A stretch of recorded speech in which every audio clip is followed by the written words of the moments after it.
星とし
この同点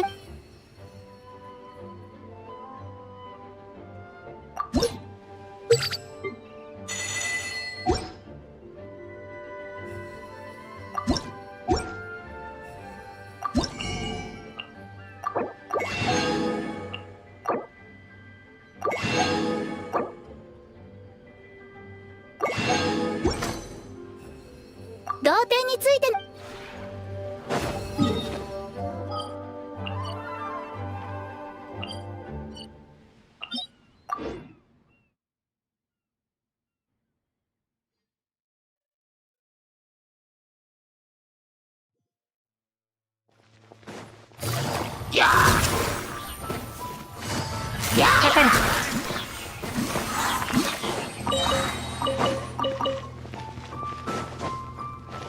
急がなくてもいいのよ。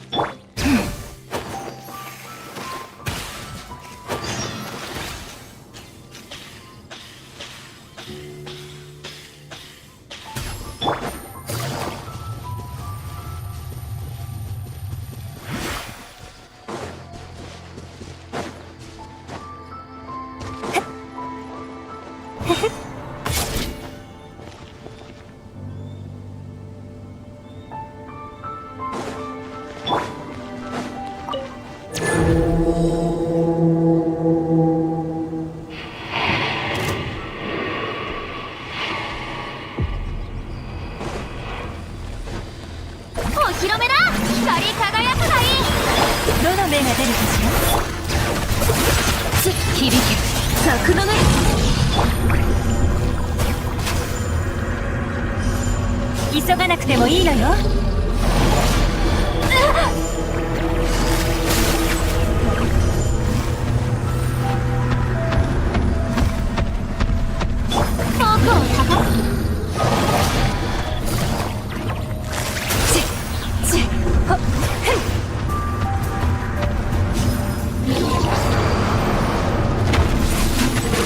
捕まえた。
じゃあ行くよ。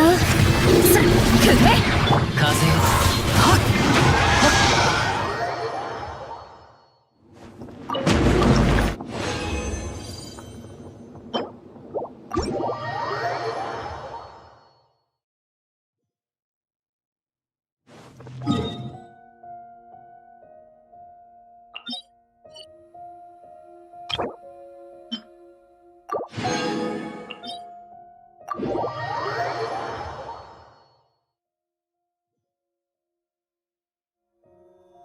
しっ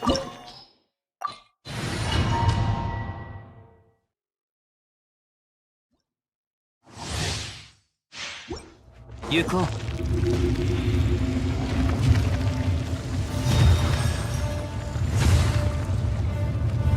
凡人、身の程をわきまえよ。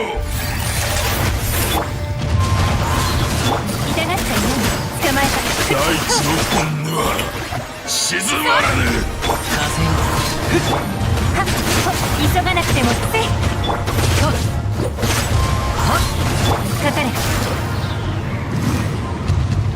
今こそ全ての怨嗟を払う時なり。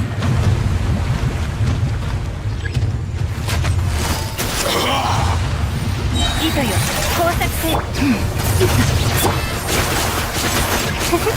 千年もの雪辱を果たす。よっそれほっはっ君に捧ぐ。どれ捕まえた。この地が貴様らの墓場となる。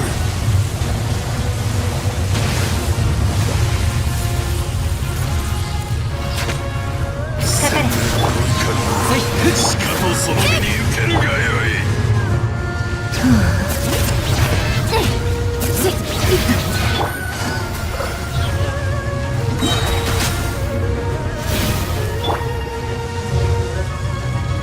光よ。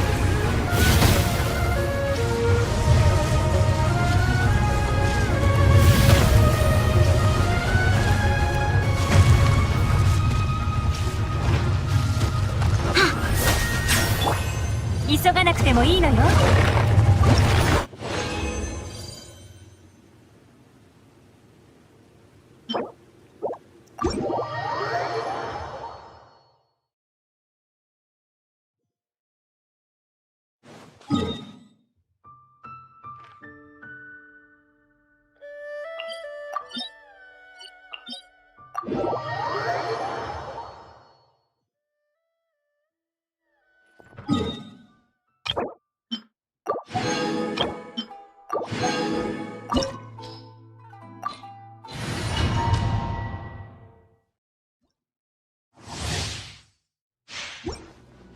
震えてるじゃない。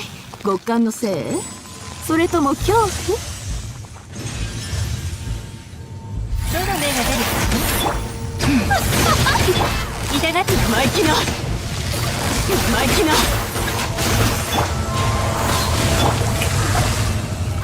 氷の呪光の王位は邪魔させない。せい急がなくてもいいのよ。急がなくてもいいのよ。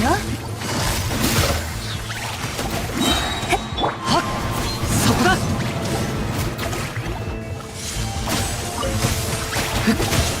いざ通信統一。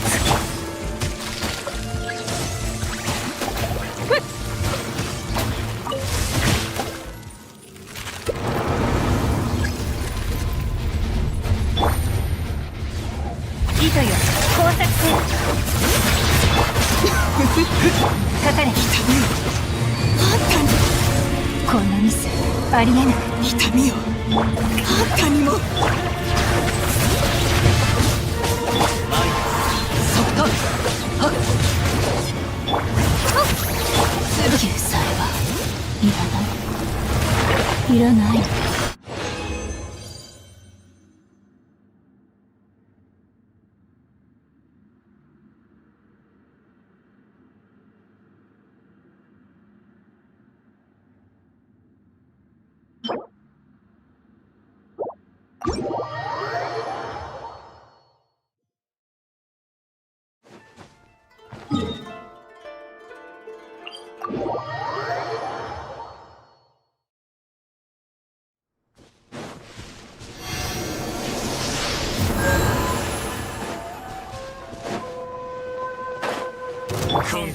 かかる。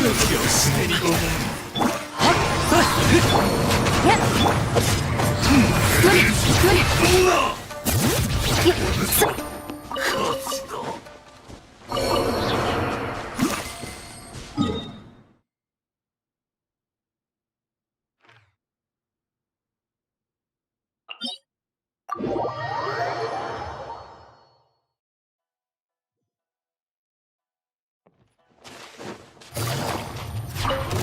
捕まえた。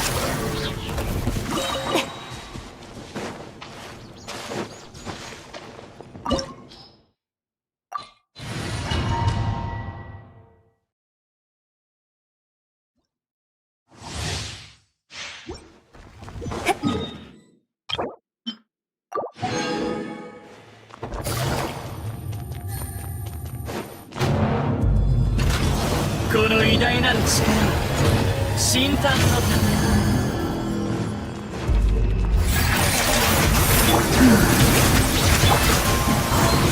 かかる。痛がっちゃいない。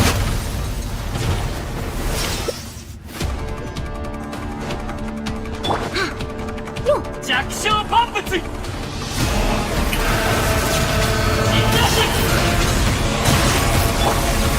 まえた。じゃあ行くよ。ほらほら。かかれ。ほっマイいざ急がなくてもいいのよ。最強急がなくてもいいのよ。よっ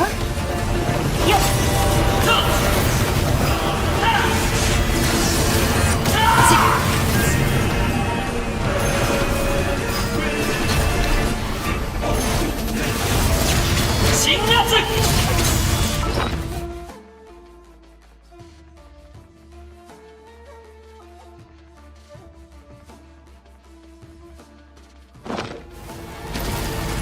急がなくてもいい。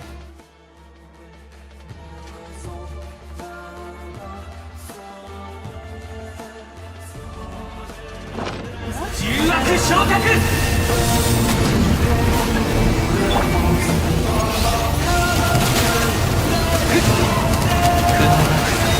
借りなく時し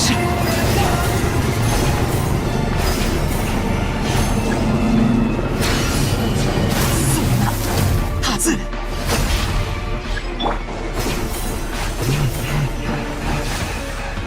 いいとよ。工作せよ。痛がっちゃいない。また失うなんて。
いい稽古相手。俺の実力を見せてやる。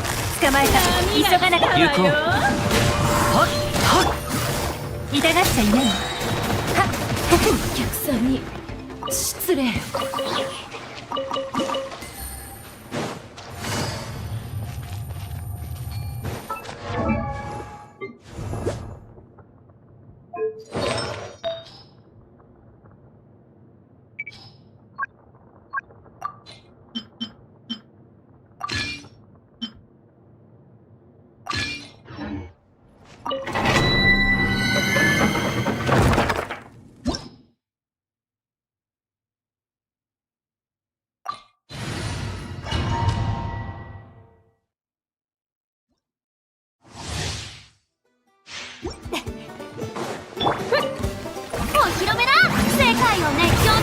ど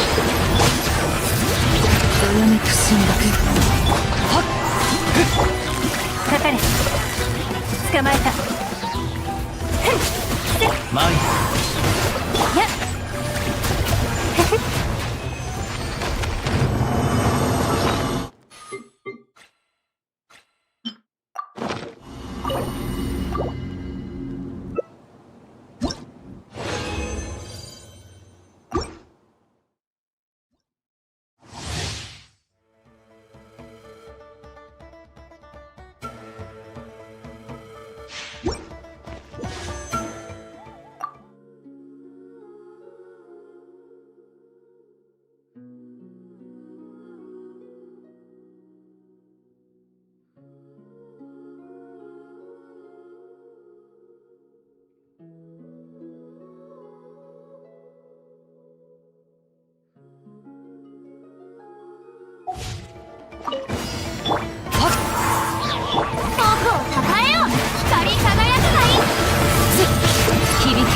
格の目。前そうかかれ。痛がっちゃいないよ。はっはっふっ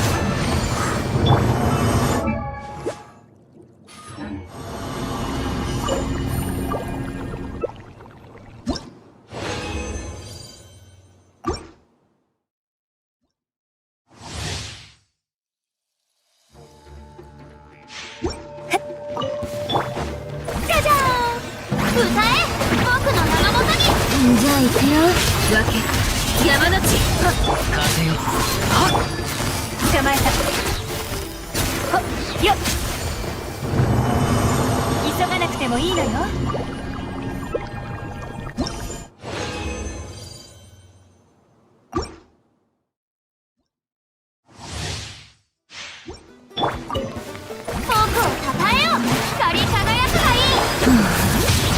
響け格の目。はっせいかかれ。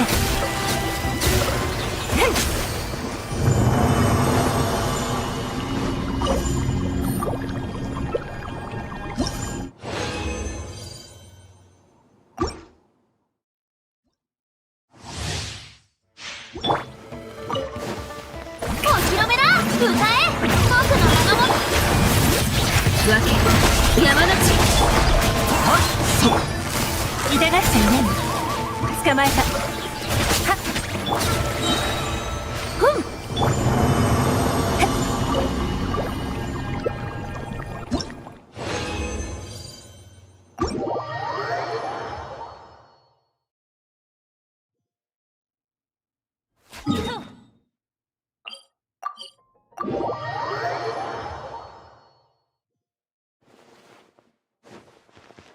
急がなくてもいいのよ。はっ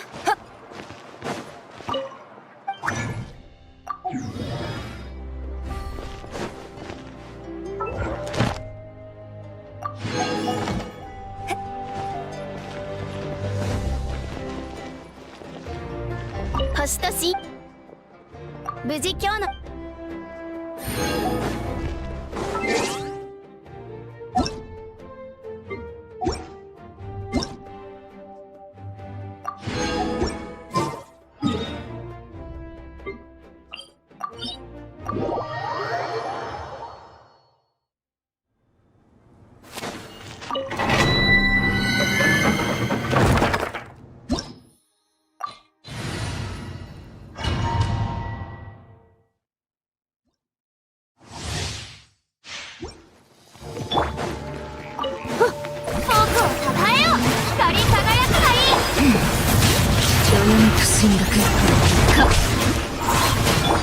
痛がっちゃいないよ。捕まえた。急がなくてもいいのよ。お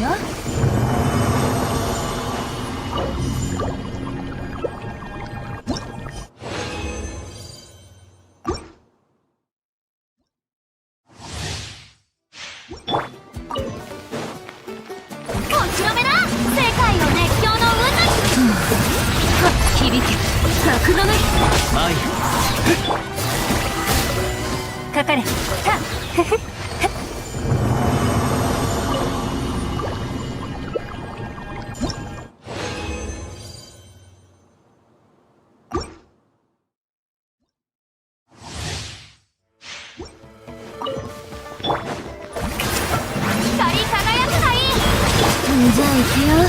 け山の地。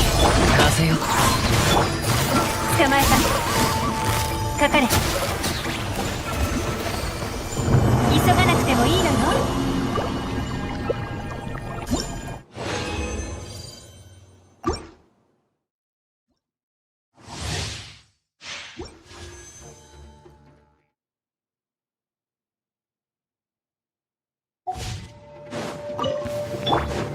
カジャーン、世界を熱狂の渦に。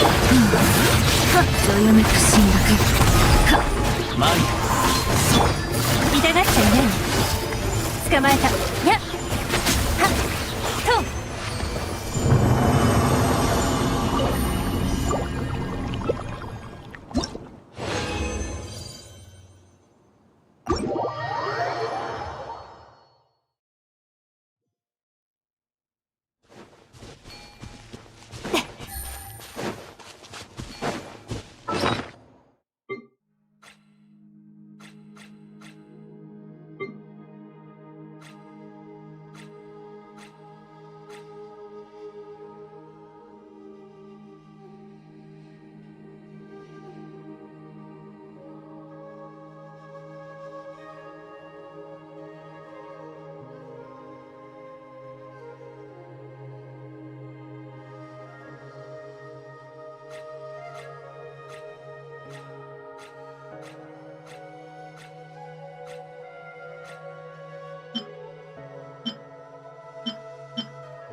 にゃん。に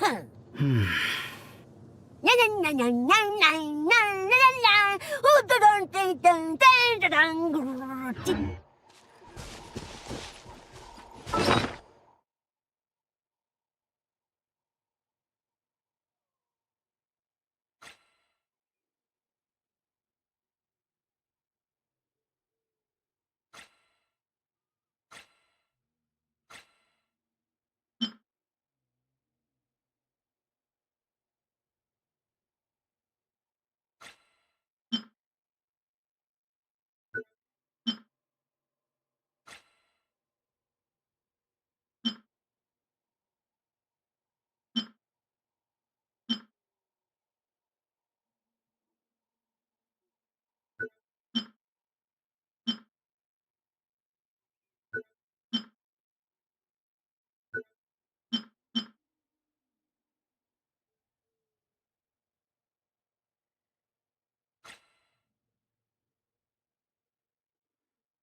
オッケー。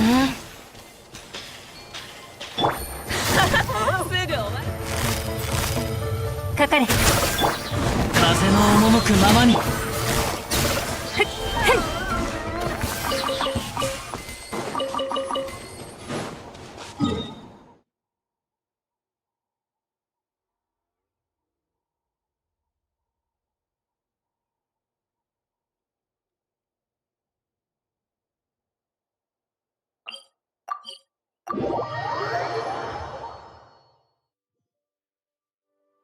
急がなくてもいいのよ。お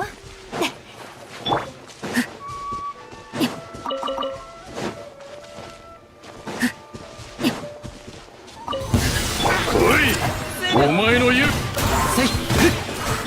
痛がっちゃいない。なら手加減はするぞ。お前は立派な相手だ。風の行く先を。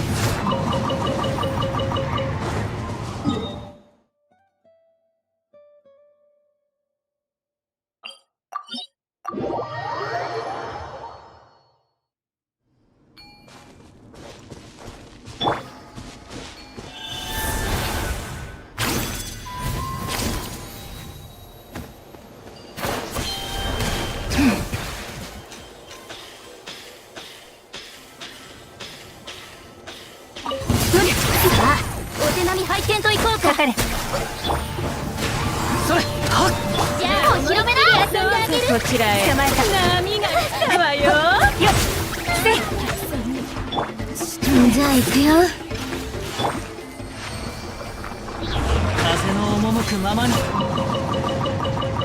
いざ。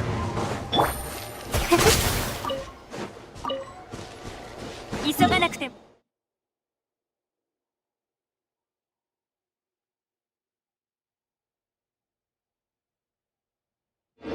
いいのよ。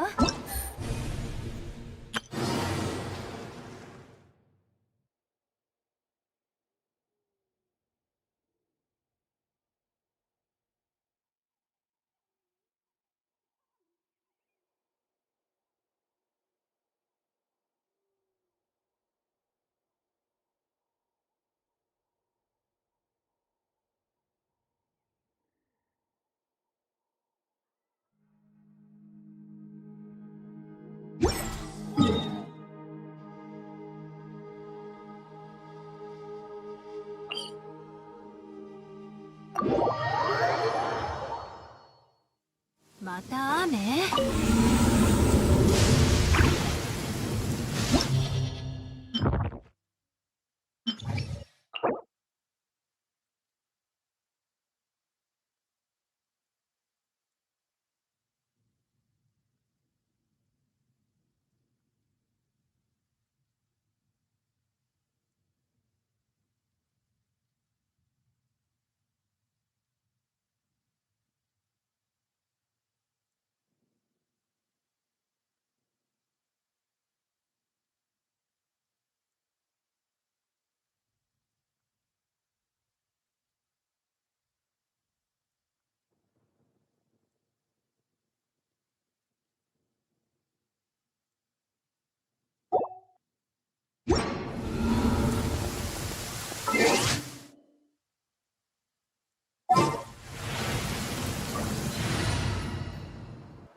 悪くない芽が出たわ。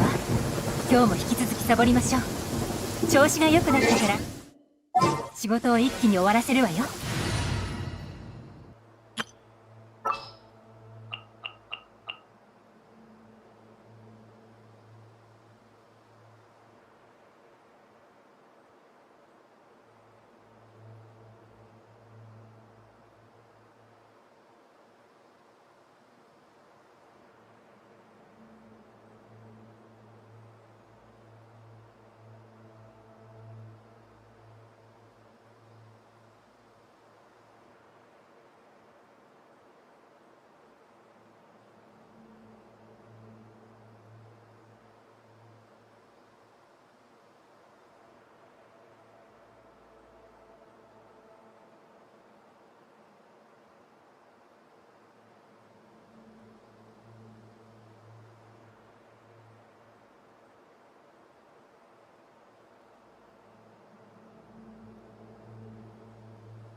行こっか。ついてくよ。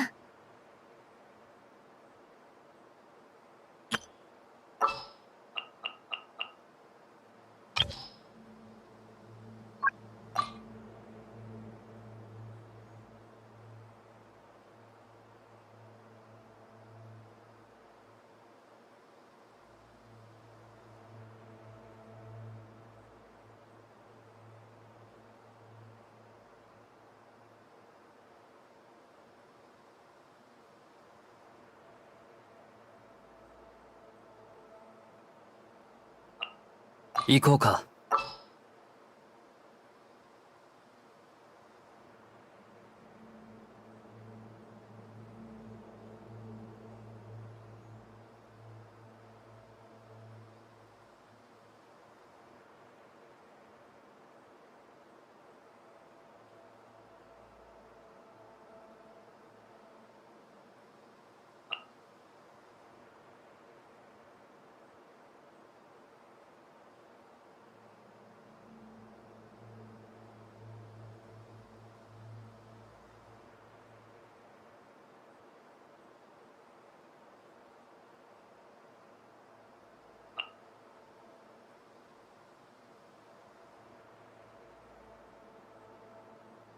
これでよし。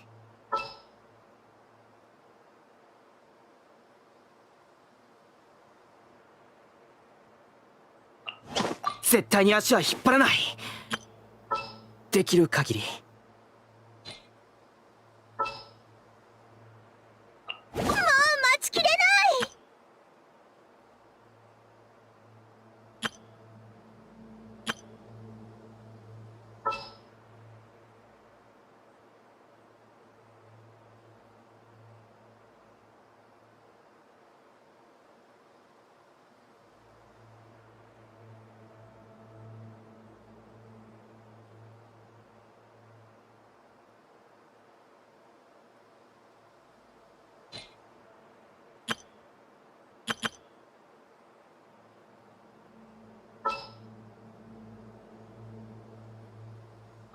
よーく見ておくといい。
休息時に次の計画。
安らかに。わけ山の地。料理の時間だよ。犬猿を。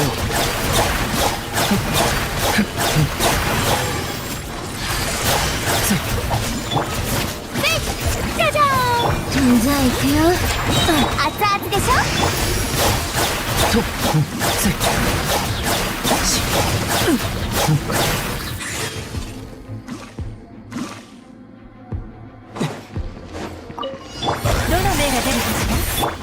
みんなは俺が。ほれ。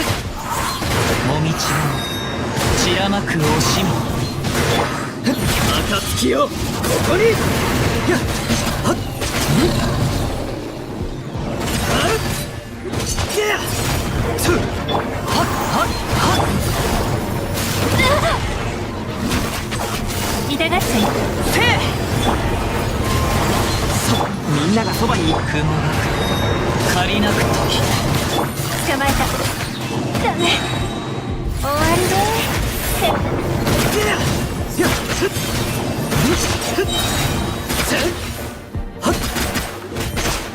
列伝一切を精進せよ。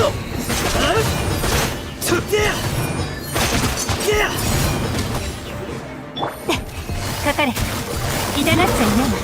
風そうくらえ。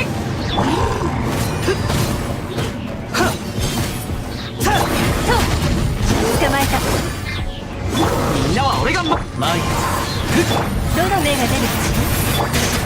今ここに生産す。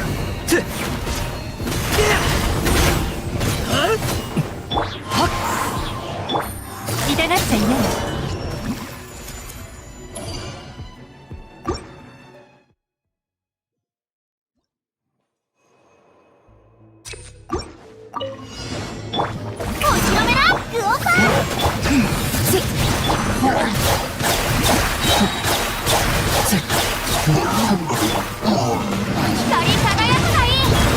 神作りスイート師匠の技を食らいなさい。よっ。じゃあ行くよ。どよめく侵略。カエヤ。カジャーン。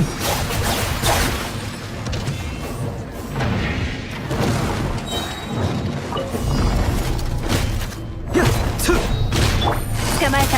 痛がっちゃいない。はっつ。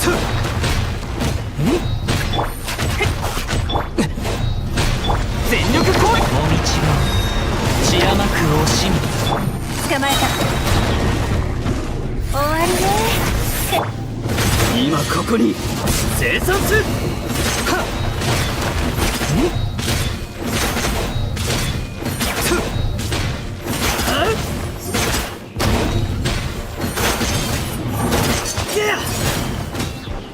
マイヤそうかかれ。せえ。くら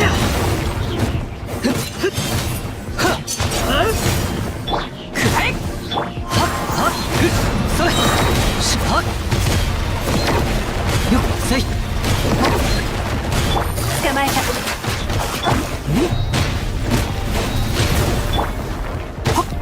行こう。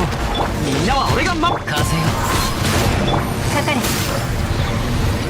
どの目が出るかしら。烈戦一切を精進せよ。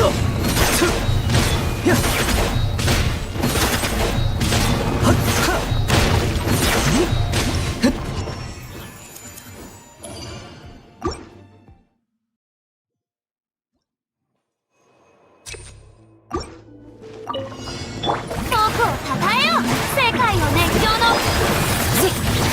わけ山の地ルオパー火を吹け。話が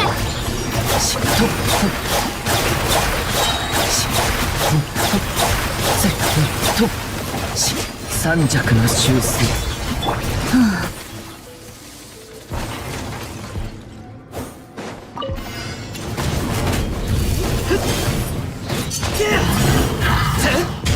捕まえた。かかれ。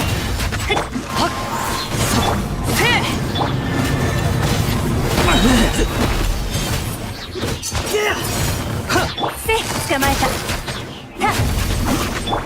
前へ。みんながそばに。終わりね。雲がく仮。今ここに生産す。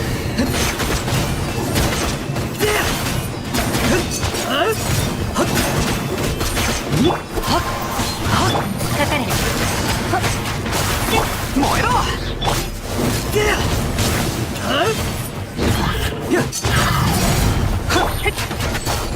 痛がっちゃいないの。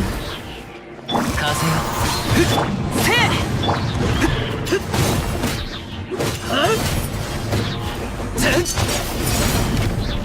かかれ。急がなく。みんなは俺が前へ。しもみちどの目が出るかしやはっせいはっ烈戦一切を精進せよ。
ベニーボー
ターゲットは絞れたの？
キャッお披露目だ。歌え。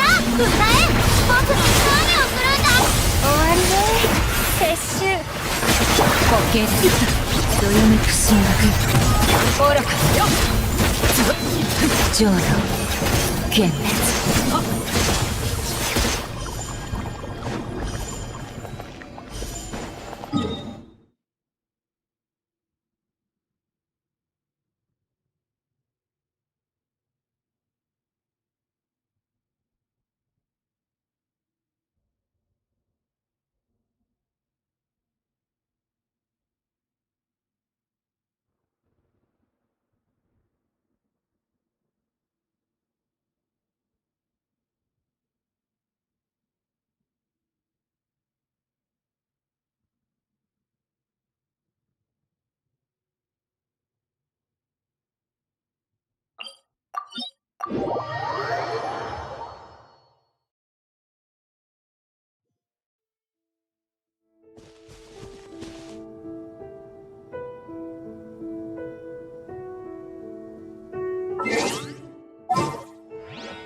いざ参ろう。すごいな。手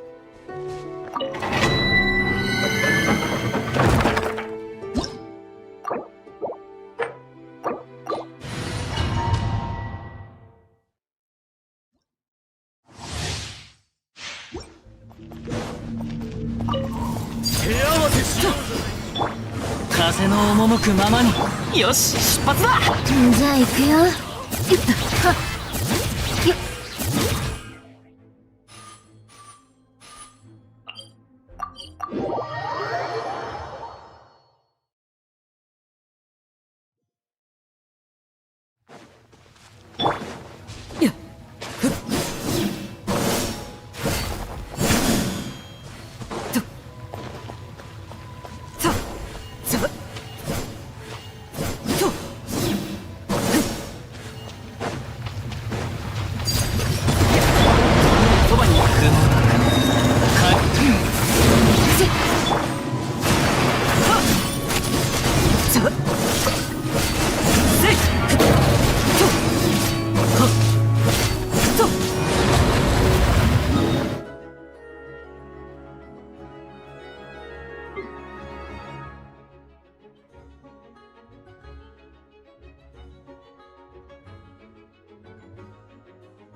やっ、そ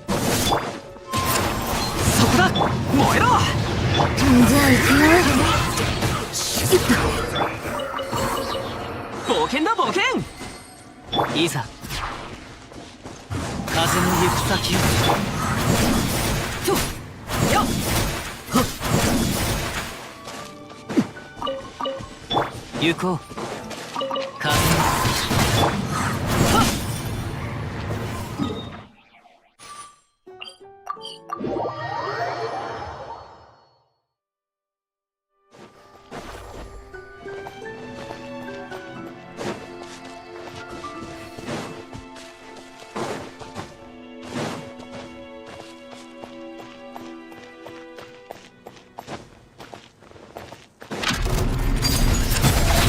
全力攻撃。はっ。分け山立ち。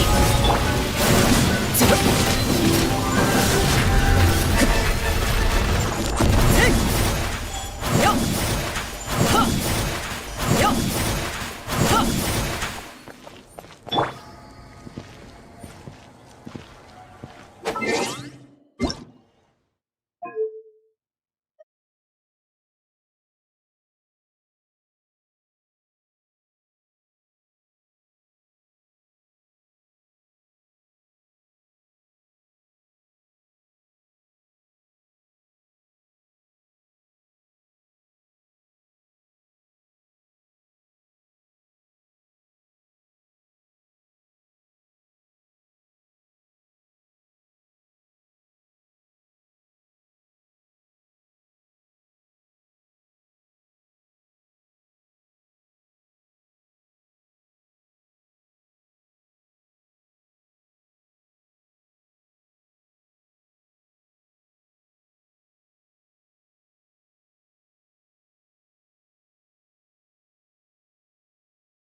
We're a tribe of warriors.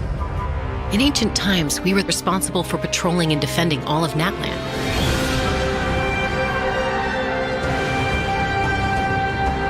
So Ochkon's still managing to sow discord, even after all these years. If you want to resolve a conflict through dialogue, sometimes you need a third-party facilitator. At this time and place, I'll bet the easiest person to find is... His spirit has gotten lost and can't find its way back to his body. I just want to rescue someone, and Granny won't let me.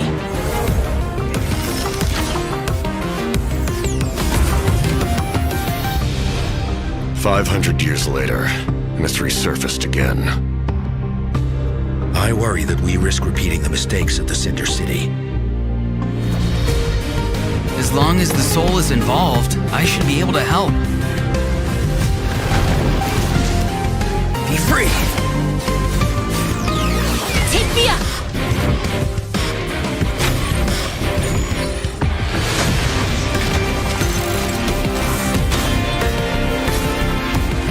Time to say hello! Knock him down. It's either your end or mine! Before the final moment truly arrives, we must fight harder than ever.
Hey travelers, welcome to the Genshin Impact version 5.2 special program. I'm Gabe from the Loke team. And I'm Kai. We meet again. Whoa, a cuckoosaur. Want to join us? Hey, don't be shy. Come out and say hello. I'm not sure what that meant, but it was adorable. She approves of your compliment. Hey, I didn't know you could speak Saurian. Oh, I can't, but I can make an educated guess based on her body language. Whoa, are all cuckoosaurs as friendly as this one? Adult cuckoosaurs are usually very proud creatures, but there are always exceptions. Well, since our cuckoosaur friend kicked things off for us, I know just the place to start. The Flower Feather Clan. All right, let's do it. Cuckoosaurs live among the Flower Feather Clan, which is suspended high above the mountains. This is a tribe of warriors, and most of their people can command the power of the skies. It was the Flower Feather Clan's ancient duty to patrol and safeguard the entire region of Natlan. As elite special forces, their job was to detect threats, disseminate intel, and quickly neutralize any dangers to the nation. Though the circumstances are different now, the tribe never forgot its origins. They still hold trials to assemble the fastest teams in the tribe. The trials test a pilot's skill and teamwork with the cuckoosaurs. Oh, I'm so pumped about these cuckoosaurs. Yeah, cuckoosaurs are the proudest out of all the saurians. They know that they're the kings of the sky. Cuckoosaurs can consume phlogiston to climb higher or perform a horizontal roll in midair. Holding the sprint button allows them to enter an accelerated glide state after a horizontal roll. In addition, they can even use phlogiston wind tunnels to quickly cover great distances. Okay, so I'm assuming that cuckoosaurs are really hard to tame. Yeah, that's true. You need to prove yourself in some worthwhile feat, like demonstrating exceptional archery skill during flight. That's the only way to become a true cuckoosaur rider. Wow, that's so strict. Yeah, tell me about it. But okay, now that we've got a glimpse of the Flower Feather Clan, it's time for a quiz. What? Already?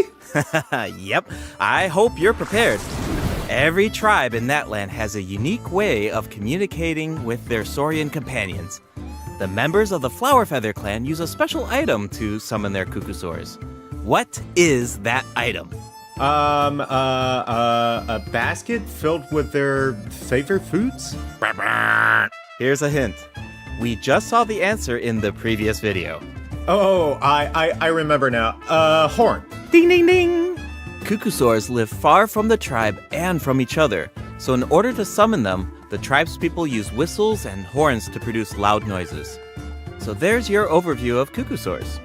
Maybe they sound a little unapproachable compared to other saurians, but don't worry, travelers. If you get into a tough situation, then Chaska, the Flower Feather Clan's expert peacemaker, can help mediate the conflict. Knitch mentioned that her method of mediation is silencing both parties. Is that true? Well, that's only in special cases. Most of the time, Chaska barely needs to intervene. Everyone knows what she's capable of, so people usually find a way to set aside their differences when she shows up. Oh, so she doesn't just handle conflicts between humans and Saurians. She keeps the peace between people, too. Exactly. Chaska was corrupted by abyssal power as a child, so she has a strong compulsion to fight, but she knows how to rein it in. Right. I heard that she was abandoned as a baby. It seems like she's been through a lot. Yeah, but luckily for her, the Cuckoosaurs took her in and raised her as one of their own. In addition to hunting and flying, Chaska gained a lot of unique combat experience from her Saurian childhood. When Chaska is in your party, defeating monsters will restore phlogiston to your party. While she's in the Night Soul's Blessing state, Chaska can ride and control her gun like a Cuckoosaur. The Soul Sniper doesn't just increase her movement speed and resistance to interruption, it also allows her to get a better angle on her enemies. Wow, that mid-air perspective is so cool. It seems so liberating. Yeah, and Chaska's fierce when she's in the zone. In the Night Soul's Blessing state, Chaska's normal attacks deal animo damage to enemies in front of her. Unleashing a charged attack in this state will cause Chaska to enter a special aiming mode. This allows her to lock onto a set number of enemies within range and fire up to 6 Shadow Hunt shells, which deal animo damage upon impact. In addition, for every Pyro, Hydro, Cryo, or Electro character in your party, one of Chaska's Shadow Hunt shells will undergo an elemental conversion to deal the corresponding type of elemental damage. Whoa, no way! So Chaska can directly deal other types of elemental damage based on the characters in her party. And since she's an animal character, she can swirl them at the same time. That's awesome! Yeah, I know, right? Her elemental burst has a similar function too. Chaska fires a gale-splitting Soul Seeker shell during her burst, which deals animo damage. The attack then splits into 6 Soul Seeker shells, which continue to attack nearby enemies. These shells can also undergo elemental conversions. That's so cool! No wonder she's one of the strongest warriors in her tribe. Speaking of her tribe, the warriors from the Flower Feather clan are formidable for sure, but we should also shed some light on those who aren't as skilled. Oh, are you talking about the wingless? That's what the tribe calls people who fail the flight trials, right? They're the challengers who fail to earn the recognition of a Cuckoosaur. Exactly. But the name doesn't indicate that those people are weak or deserve to be cast aside. The Flower Feather clan has its own definition of strength. There's a tacit understanding that the wingless are supposed to be protected until they can fly by themselves. But that assumption is challenged in Tribal Chronicles Tlalocan. Someone will dare to ask, what if you didn't need a Cuckoosaur to fly? If you could change the rules, then maybe there wouldn't be any wingless to begin with. Now, whether that's the right path is for us to discover. Chaska will also be there to help us find the answer. So, be sure to check out Chaska's Tribal Chronicle if you're interested in what happens. Is there anything else that you can tell us? Remember how I mentioned that Chaska was raised by Cuckoosaurs? Yeah, tell us about it. Her Saurian mother will make an appearance in this quest. Even though she's joined human society, Chaska still goes to visit her Saurian mother on occasion, especially when she needs some help with a tough situation. Oh, so Chaska still has a soft side, even though she's a fearsome warrior. Definitely. The Flower Feather clan is also the setting for the Archon Quest Chapter 5 interlude, All Fires Fuel the Flame. The tribe is facing a crisis, and they'll need the travelers' help to find a solution. What kind of crisis? Well, the Flower Feather clan suffered the worst of the abyssal contamination during the battle in version 5.1. It's not just the human body that can't withstand high concentrations of abyssal power. For most people, it also damages the mind. Many members of the Flower Feather clan are suffering from the mental repercussions of the abyss, and the tribe is in desperate need of aid. Iansan will be there too. After rebuilding her own tribe, the Collective of Plenty, she's traveling around Natland to help those in need. The people of Natland really value unity, don't they? No one fights alone. That's one of my favorite things about Natland. Oh, wait. It looks like the captain will also be there. Yes, the captain will also offer help to the tribe. You may pick up on some interesting information if you pay close attention to what he has to say. The captain rarely gives away too much information in his regular interactions, but his secrecy here seems a little peculiar. So keep an eye out, but of course, restoring Natland's fighting spirit remains the top priority. After all, the war isn't over yet. The abyssal contamination is still around, and we have a very important battle ahead. Natland needs mental fortitude more than ever before. The Flower Feather clan is pretty close to the Masters of the Nightwind, where the Ictomosaurs live. That tribe could be another good place to recover from the battle. Oh yeah, let's check it out. If you head west from the Stadium of the Sacred Flame and go past the towering walls, you eventually arrive at the settlement of the mysterious Masters of the Nightwind. The tribal settlement offers a unique glowing landscape at night. If you venture even further, then you might encounter the tribe's Wath Ictomosaur Elder or one of the many shamans who can communicate with spirits. I even heard that the witch doctors who live there can help cleanse your spirit. Plus, the graffiti art is really incredible. In fact, there's something special about this one. Can you figure it out, travelers? It's kinda tricky, right? Well, don't worry, the Ictomosaurs can help us out. Ictomosaurs are known for their wisdom. They can use their unique sight to detect things that can't be seen through normal means. Whoa, okay. Right. Ictomosaurs are especially skilled at detecting ley lines and phlogiston. They can absorb power from phlogiston objects to enhance their abilities. Doing so allows them to jump higher, move faster, or even obtain surprising rewards. Ictomosaurs can also extract information from graffiti art to create special objects. Oh, I bet that'll come in handy for solving puzzles.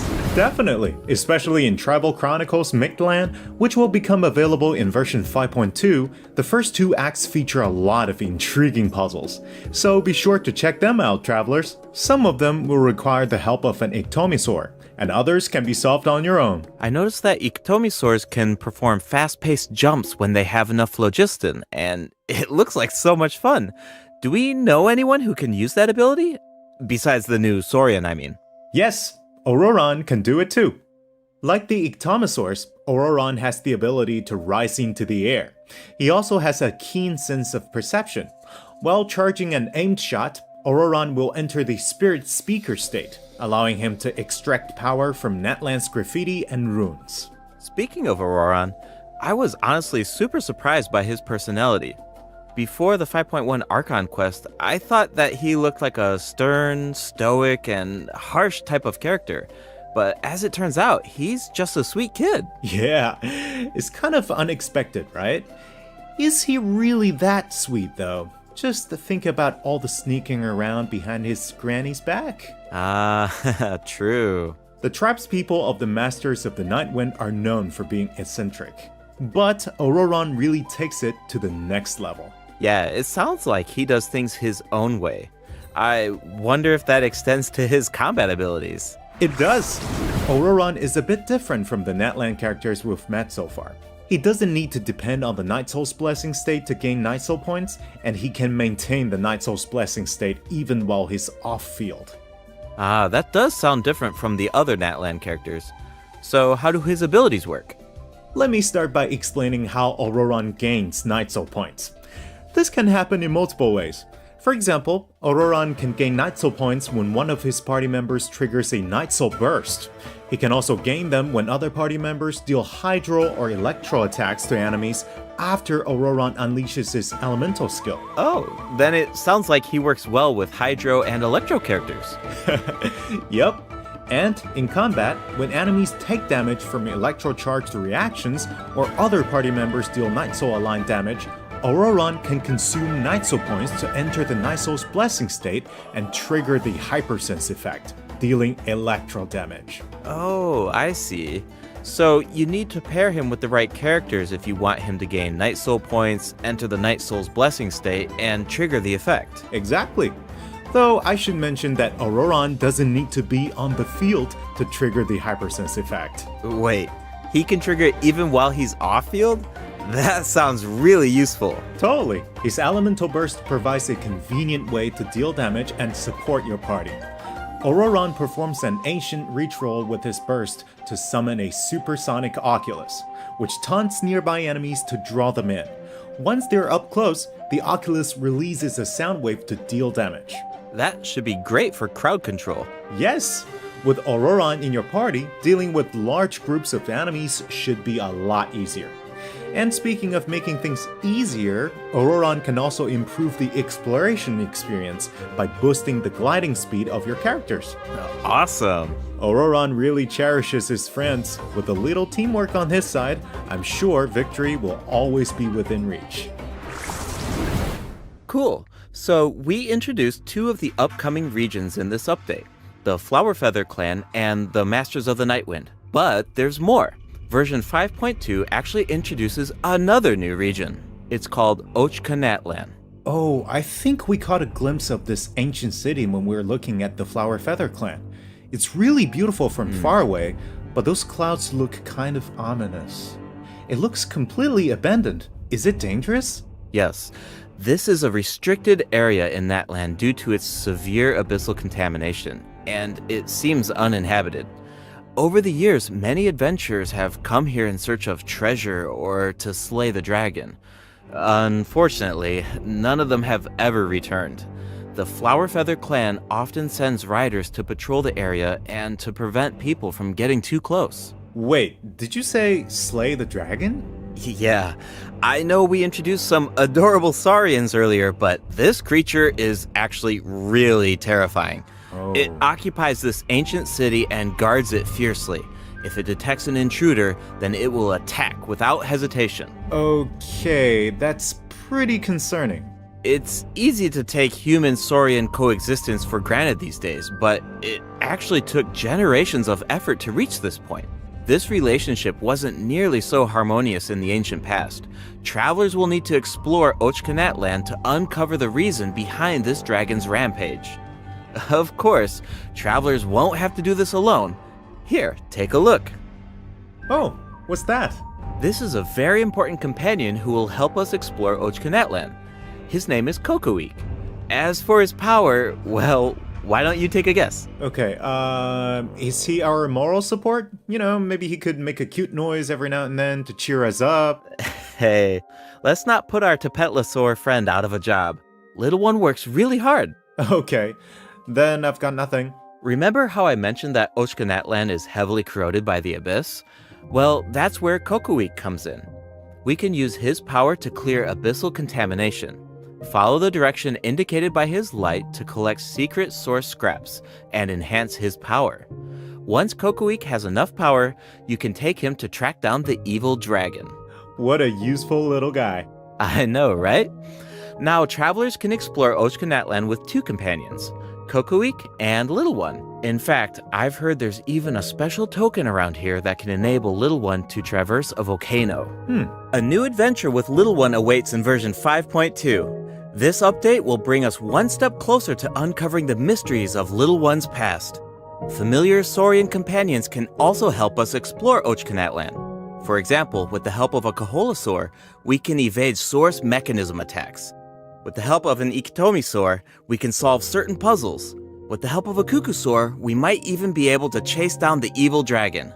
But we'll leave the rest for you to discover, travelers. Wait, are those some kind of lava fish? Does this mean we can fish in that land? Yes, but I've got some friendly advice, travelers. You should be very careful while exploring Ochkanatlan. Some of the abyssal monsters here can distort their appearance to mimic powerful enemies. High-level monsters such as the tenebrous Papilla can mimic even stronger enemies. Huh? It looks like these monsters take the form of plants outside of combat. Yep, that's true. The abyss has corroded Natlan's ley lines, allowing these monsters to read the memories inside of them and mimic creatures from Teyvat. How do we defeat them? Travelers will need to use elemental attacks to break the enemy's protective void wards. Doing so allows them to take damage and causes them to enter a brief state of confusion. Night Soul-aligned elemental attacks are especially effective against these wards. Wow, the Abyss has gotten so advanced. It's scary to think about how much harder these fights will get if these abyssal monsters continue to evolve. Yeah. Okay, that was a lot of information to take in at once. But before we take our first break, we still have a couple of short announcements. Really short, I promise. First up, limited time exploration rewards will be available in version 5.2. Just like in version 5.1, travelers can earn up to 400 extra Primo Gems. And the rewards will be available all the way through version 5.3.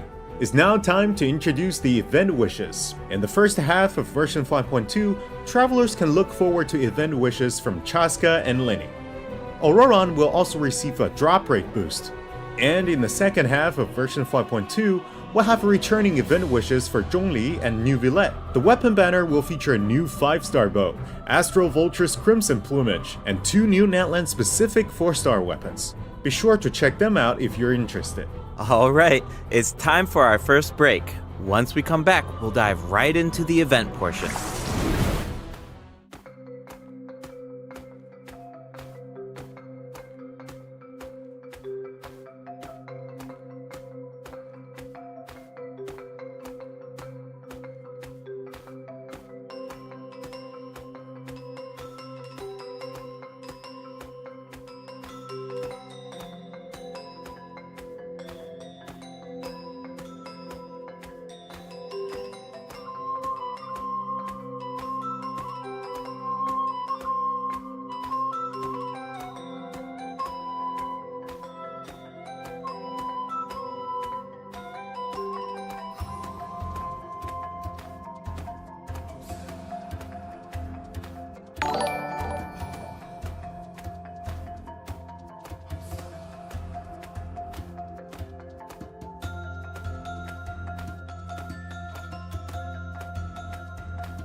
Welcome back, travelers.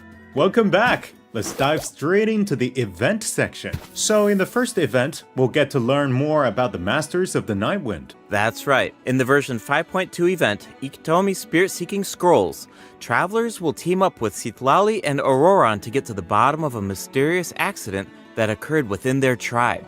Travelers will need to complete combat challenges to defeat enemies who try to disrupt the ritual. They'll also need to reconstruct scenes from the tribe's woven scrolls, and gather lost spirits scattered throughout the region. Travelers will only be able to uncover the truth if they collect all the clues. But don't worry, there are also various rewards to earn along the way, including Primo Gems. Ooh, I really like the vibe of this event. It looks like Citlali is performing some kind of ritual. It's also mysterious. When a situation gets tough, it's Granny to the rescue. Definitely. Citlali and Auroron have some really fun dialogue in this event. I'm always grabbing the popcorn whenever these two interact. They're practically a two-person show. And speaking of fun, let's get into the event gameplay. First up is the Search for Lost Spirits minigame. Travelers will have to work together to herd the scattered roaming spirits into specific zones to earn points. Pay attention to the conditions on the field if you want a higher score. For example, travelers can jump on stone slabs that appear on the field. These slabs will break open and release even more spirits. Storms may also appear during the game. You can track down spirits more effectively if you pay attention to the direction of the storms. In Evil Banisher, travelers will need to select the right teams to complete the objectives. Completing all of the objectives will award you the Banishing Aura, which allows you to deal AoE damage by spraying paint at enemies. That paint really matches the Masters of the Nightwind's aesthetic. It's super cool. Yeah, and so does the Spirit Loom in restoring fragmented records. Citlali will use her powers to reveal special fragments. Travelers will need to piece these fragments together and assemble them on a woven scroll. Make sure that you pay attention to the order and positions of the fragments. Oh, there's something else that we should mention. Travelers can obtain a new 4-star sword by completing this event. The design definitely fits the Masters of the Nightwind. It looks like some kind of ceremonial artifact. I totally agree. Oh, and this event will allow travelers to learn more about Natland's secrets. For example, this quest will reveal new clues about a mysterious and legendary place, the Mare Javari. Wow, we've been hearing about this place since Mondstadt. It'll be nice to get some new information. On a related note, the Adventurers Guild has prepared a new trial for its members. Active adventurers have been invited to take on the challenge, including the Traveler. Travelers will need to complete various challenges with designated characters and fully leverage their skills to earn rewards. I know you're up to the challenge, Travelers. Good luck! In Mondstadt-related news, the Knights of Favonius are conducting a war game to improve security tactics in the region. And who better to test these tactics than the Honorary Knight?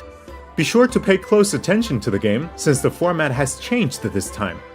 Travelers will need to select combat units and stratagems to deploy against the opposing formation. Once the lineup is set, the monsters will fight automatically. Available combat units and stratagems are completely random, just to build some unpredictability into the wargame. The chances of encountering elite combat units increases as the wargame progresses. Even more elite monsters will be available for travelers to use. It's a volatile environment, so do your best to win as many rounds as possible, earn wargame medals, and collect the rewards. Alright, let's keep the excitement rolling in this next event. We actually have a demo, so please take a look. Oh, looks like they're selecting tactics. Double damage? That sounds powerful. Whoa, it's automated. Cool! The elemental reaction effects are completely different. This brand new heated battle mode is called Automatic Artistry. Powerful support cards have been added for nearly every elemental reaction.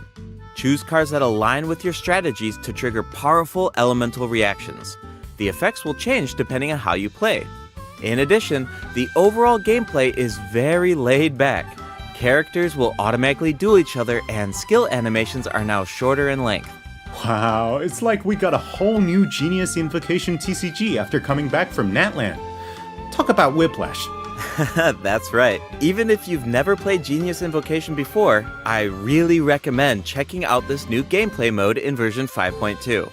The new version will also bring a few updates to regular Genius Invocation TCG. Do you ever feel a little cooped up while you're playing card games? Well, don't worry about that. Our next event will give travelers the opportunity to enjoy the great outdoors. In Claw Convoy, travelers will need to help Lamia track down some adopted animals. Travelers will be able to see the animal's point of view by using a special tool. Once you've managed to deduce their location, you'll be able to track them down. Once the animals are safe and sound, travelers will receive a gift from the mysterious figure who adopted them. I feel like Auroran would really shine in this event. He's definitely an animal lover. I can see that. I'm sure that he would jump at the chance to meet animals from other nations. Yeah. Finally, the Leyline Overflow event will return in version 5.2. If you need Mora or character EXP materials, then keep an eye out. Alright, let's dive into some updates and game optimizations. First up is the change to the Imaginarium Theater. Previously, travelers would be returned to the theater lobby after completing a challenge and have to reopen the Fantasia Tome to continue. Travelers provided feedback that this setup interrupted their experience. So, this will no longer be the case in version 5.2. Now, after finishing a battle, all you need to do is click Next Act if you want to keep fighting. Nice. Travelers can now enjoy the thrill of combat without any interruptions. And for all the generous travelers who like to configure supports for their friends, a supporting caster record has been added in the new update. You can now check which friends have borrowed your supports by looking at the supporting cast screen. Cool. It'll be nice to know that our supports are helping people out. Yup. Oh, and the party configuration mechanic has also been optimized. Besides elemental filtering, the Imaginarium Theater will now feature recommended row icons, elemental statistics, and markers for the main types of enemies. That is so helpful. I'll occasionally put together a random team if I've just started experimenting with some characters, but this information should make it a lot easier to form strategic teams. These markers will display key information on how to counter enemies, but in a much more prominent position. Hopefully, this change will make it easier for travelers to form the best teams. Yes! Now we can directly see which elements work best against specific enemies. That's definitely going to save some time. For sure. and we can expect even more optimizations in the future as travelers continue to provide valuable feedback about their experiences. Okay, let's introduce the other system optimizations coming in version 5.2. You can now sort 5-star artifacts in your inventory based on when you obtained them, from the most recent to the oldest. Second, the animations for crafting materials, forging weapons, building furniture, and cooking dishes are now shorter in length. That's really nice. The dev team designed a lot of intricate animations for these features, but it can feel a bit frustrating when you have to watch them over and over again. There will also be several optimizations for the Serena Teapot. The seed dispensary can now hold more of every type of seed. You'll be able to purchase wood at the Realm Depot in exchange for Realm currency. In addition, the cooldown for the boon of the Elder Tree will be reduced to 5 seconds. This way, it will be easier for travelers to collect wood. Awesome. I've been meaning to use some cool replicas in my Serena Teapot, but I'm always short on wood. So this should be really helpful. Nice! I'm so excited for you! Oh, and optimizations have been made to artifact locking. The updated lock assistance interface will allow you to configure lock settings with a single click. Just hit Use Recommended Settings and you're set. The recommended set lock plans will even update automatically based on popular in-game configurations. Of course, if you have your own ideas in mind, then you can always disable the recommended plans to configure custom ones instead. The update also allows you to batch lock artifacts in your inventory based on the recommended general lock plan and set lock plans. This will make it much faster to organize your inventory. In addition, a shortcut button that navigates to the lock assistance interface will be added to the Artifact Domain Challenge screen and the Artifact Acquisition screen. This should make it easier for travelers to configure their locking rules whenever they want. A star feature will also be added next to the lock button on each artifact. Travelers can use this feature to mark their favorite artifacts and filter by stars to quickly track them down. Finally, treasure compasses will now be able to locate even more treasure locations, including Sealies and time trial challenges. A quick swap feature will also be added for treasure compasses and Oculus Resonance stones. Enabling this feature will allow travelers to more easily use these devices across regions. The feature will automatically switch to the compass or stone that corresponds to your location in the game. Awesome! Be sure to check out future announcements for more details on the version 5.2 optimizations. Alright, that was a lot of info, so this seems like a good time for our second break. It's time for the third redemption code.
Welcome back, travelers! What else do we have on the agenda, Gabe? We have some very exciting news to share. After the version update on November 20th, travelers will be able to play Genshin Impact on the Xbox Series X and S. Log into Genshin Impact on Xbox Series X and S consoles to receive the Wind Glider Wings of Fate's Course Intertwined. Additionally, Xbox Game Pass Ultimate members can play Genshin Impact via cloud gaming. They'll also find extra rewards in their in-game mailbox. Awesome! Alright, that should be everything. That means that we've reached the end of the special program. Is there anything that you want to say before we go, Kai? Yes, I'm really looking forward to all the new characters. Chaska and her weapons seem really incredible. I'd love to see how her travel chronicle unfolds because she has such an amazing personality. And Auroran seems like a very layered character. The storytelling is definitely going to shine. What about you, Gabe? Yeah, I'm just so excited for players to experience more of the Natlan storyline, and we have so much to explore this time. I mean, 2 new tribes and a new area as well. And one thing I've always loved about Genshin Impact is how it's multi-platform. Like, I'm always logging in on different devices depending on where I am, so it's just exciting to see another platform become available for everyone. Yeah. And yeah, on that note, I hope you have fun with the new version, travelers. Bye. Bye.